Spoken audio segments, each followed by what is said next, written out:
Another example of the Prophet's loyalty is what Ibn Hisham has narrated in his seerah. He states that in the Fath of Mecca, the year of the conquest of Mecca, and Mecca is the hometown of the Prophet ﷺ, the Ansar said amongst themselves privately, أترون رسول الله صلى الله عليه وآله إذا فتح الله عليه أرضه وبلده أن يقيم بها.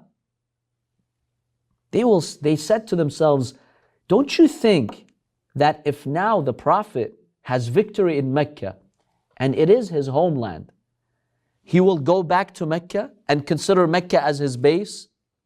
The Prophet was standing on the Mount of Safa supplicating to Allah when he overheard them saying something. So when the Prophet finished his dua, he told them, what did you say to the Ansar? They said nothing. Never mind. The Prophet 3 times insisted on them. No, tell me what you said. So they finally told him that we're discussing amongst ourselves that if you achieve victory in Mecca, will you stay here? Look at the loyalty of the Prophet. Now, if it was someone else, yes, why not? I used you in Medina, I'm now powerful, I'll go back to Mecca, and Mecca is my headquarters. The Prophet told them, Ma'adallah, never. I seek refuge in God in doing something like that, which means it's inappropriate. Al-mahya mahyakum. The last several years, I lived with you. Wal-mamatu mamatukum. And I will die with you. That's loyalty. The Prophet recognized the efforts of the Ansar. You gave me a refuge here in Medina. You supported me. Now just because I've gained victory, you think I'll abandon you and go back to my hometown of Mecca? No. I lived with you, I'll die with you. That is an act of the loyalty of the Prophet ﷺ. He is loyal to his supporters. Doesn't just forget them and abandon them. So, this is one example. Any thoughts on this? See, it would have been inappropriate for the Prophet to relocate to Mecca, even though Mecca is holier than Medina. It houses the Kaaba, the house of Allah subhanahu wa ta'ala. But the Prophet as a leader is making a statement here, that I have to be loyal to my people. So here's one example of the Prophet's loyalty. Another example of the Prophet's loyalty is that at the Battle of Badr, the Prophet ﷺ prohibited the Muslim fighters from killing a man by the name of Abu al-Bukhtari ibn Hisham ibn al-Harith. The Prophet said, Abu al-Bukhtari, even if you see him in the battlefield, don't kill him. Why? The Prophet clearly made a command to his army. Any one of you meets Abu al-Bukhtari, فَلَا يَقْتُلْهُ. Do not kill him. Yes. He was good in Mecca. So Ibn Hisham comments, he says the reason why the Prophet ﷺ prohibited the Muslims from killing Abu al-Bukhtari is because in Mecca, even though he was not a mu'min, he stayed as a mushrik. So he's deviant and corrupt in his beliefs. But he was the most honorable of those Meccans. And when he was in Mecca, he never hurt the Prophet, he never harassed the Prophet, and he never even negatively mentioned the Prophet. He did not fight the Prophet in any way. And in fact, he was instrumental in breaking the boycott of Quraysh against Bani Hashim. Remember the 3-year boycott? He was like, no, this is not right. I'm not going to abide by the laws of this boycott. I'll do business with them. That's fine. So the Prophet ﷺ did not forget this goodness that he had. And so he told the Muslims at Badr, even if you see him in the battlefield, he's here with the mushrikeen, do not kill him. Because in Mecca, he didn't slander me.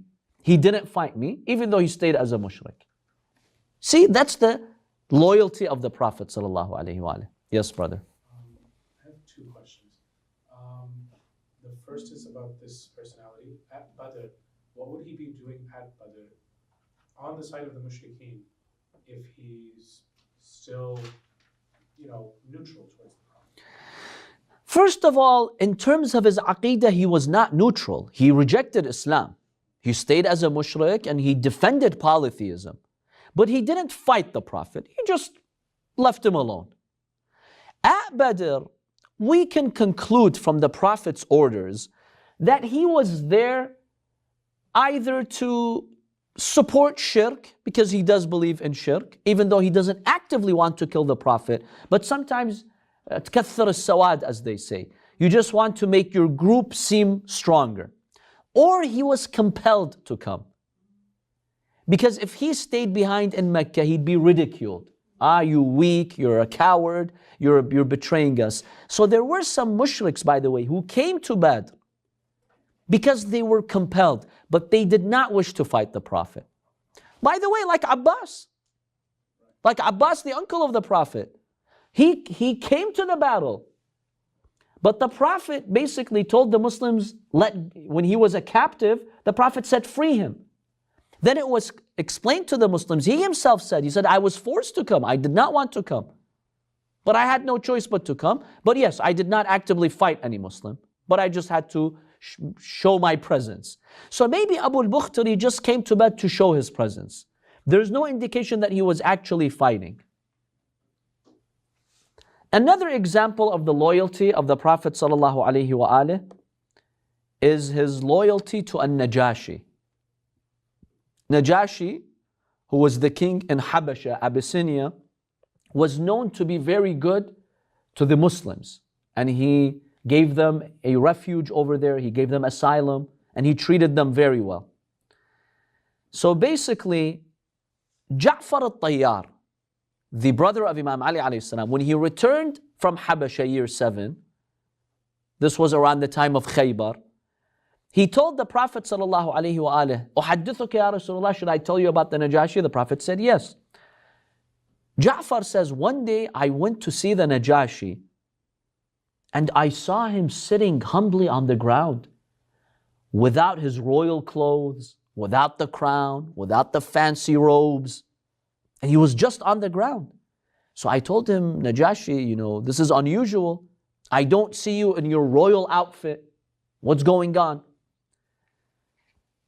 Najashi told Ja'far that we have a verse in the Injil, in the Bible, that states if Allah gives you a gift, if Allah grants you a blessing, then you should thank Allah for that blessing by showing humbleness. So right now I'm on the ground thanking Allah for a gift that He's giving me to show my humbleness. So Ja'far told him, what is this gift that you're thanking Allah for? And Najashi says, إِنَّهُ وَرَدَ عَلَيَّ فِي لَيْلَةِ هَذِهِ. My messengers tonight informed me أَنَّ إِبْنَ عَمَّكَ مُحَمَّدًا sallallahu alayhi wa sallam, that your cousin Muhammad has achieved victory in the battle of Badr. And I am thanking Allah for that. Look at the iman of Najashi. That's why many of our ulama believe he was a mu'min and he believed in Islam, but he didn't publicly show it. Look at his khudu' and tawadu'. He is thanking Allah subhanahu wa ta'ala because Allah gave Prophet Muhammad victory at Badr. Okay. After hearing this, the Prophet made it a point to honor Najashi whenever he could. And so one day, Najashi sent a delegation of Christian priests. They went to see the Prophet in Medina. So the Prophet got up to serve them. His companions said, "No, Ya Rasulullah, let us serve them. Why do you have to serve them by yourself?" The Prophet ﷺ said, "No. They were good to us. When you were there in Habasha, they were good to us. So I want to personally honor them.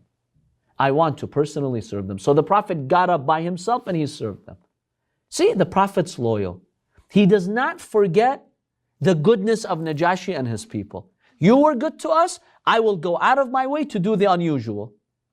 This is an official delegation. I have my companions to serve you, but I will serve you. I will give you water. I will give you food. That's the loyalty of the Prophet ﷺ. Not everyone does that. And humbleness, absolutely. You're now the greatest messenger, you're the greatest creation of Allah. You're Muslim in the end, they're not Muslim, they're Christians. But because of humbleness and loyalty, you serve them that way. So this is a beautiful feature of the Prophet sallallahu alaihi wasallam. Another beautiful example of the wafa, of the loyalty of the Prophet sallallahu alaihi wasallam. Al-Imam al-Sadiq alayhi salam narrates this hadith. He says during Jahiliyyah, once the Prophet sallallahu alaihi wasallam visited a man in Jahiliyyah, he went to his house, and that man honored the Prophet. He gave him, let's say, food or something, water. So when the Prophet was sent as a messenger and now he has a community, he's powerful, they went to that man and they told him, look, during the Jahiliyyah days, didn't the Prophet come and be your guest and basically you honored him? He said, yes. I did honor him. They told him, well, that man is now a prophet. The one whom you honored in Jahiliyyah. He's now a prophet. He has a high standing. In other words, go and get something out of him. That's what they were telling him. So he came. He came to the Prophet and he told him, Ya Rasulullah, do you know who I am? The Prophet said, who are you? He said, I am the person who on so-and-so day, so-and-so place, you came to my house and I gave you food. The Prophet told him, Marhaban bik, welcome, salni, ask. Ya Allah, what do you want? He told him, I want 80 dha'ina. I want 80 goats, sheep. One hadith states 200. I want 200 sheep from you. Look, one sheep was a lot of money back then. The guy asked for 200 and with the shepherd too. Okay, he's making a big request. The Prophet lowered his head. He's thinking, where am I going to get all this wealth from? Then the Prophet ﷺ told his companions, give him what he wants. Give him the 200 sheep.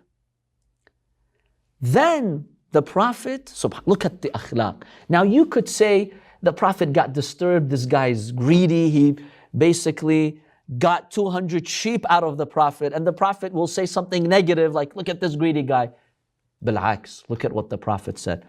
The Prophet told his companions after the guy left, ما كان على هذا الرجل أن يسأل سؤال عجوز بني إسرائيل. The Prophet said, how come this man didn't make the request of the old woman of Bani Israel? So they told him, Ya Rasulullah, what's the story of that?